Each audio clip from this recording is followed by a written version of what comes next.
আসসালামু আলাইকুম এভরিওয়ান, নতুন একটি ভিডিওতে আপনাদেরকে ওয়েলকাম। আজকের এই ভিডিওতে আমি আপনাদেরকে এমএস এক্সেলে ইস ইভেন ফর্মুলার কাজ দেখাবো। তো তার আগে বন্ধুরা, আপনার কাছে রিকোয়েস্ট, যারা আপনার আমার চ্যানেলকে সাবস্ক্রাইব করেন নাই অবশ্যই তারা আপনার আমার চ্যানেলকে সাবস্ক্রাইব করে দিবেন, আর যারা সাবস্ক্রাইব করেছেন তাদেরকে অসংখ্য ধন্যবাদ। বন্ধুরা দেখুন, এখানে স্ক্রিনের মধ্যে আমি কিছু নাম্বার এখানে লিখে রেখেছি। তো এই নাম্বারগুলোর মধ্যে এখানে কিছু বিজোড় সংখ্যা এবং কিছু জোড় সংখ্যা রয়েছে। তো ইস ইভেন ফর্মুলার কাজ হচ্ছে, যেগুলো বিজোড় সংখ্যা সেইগুলোর রেজাল্ট হিসেবে ফলস আসবে, আর যেগুলো জোড় সংখ্যা সেইগুলোর রেজাল্ট হিসেবে ট্রু আসবে।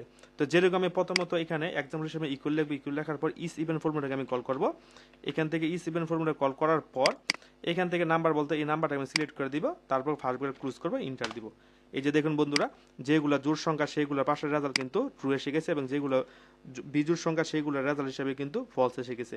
তো এরকমভাবে বন্ধুরা, আপনারা যে কোনো নাম্বার জোড় বিজোড় সংখ্যাগুলোকে বের করার ক্ষেত্রে বন্ধুরা আপনারা এই ইস ইভেন ফর্মুলাকে ব্যবহার করতে পারেন।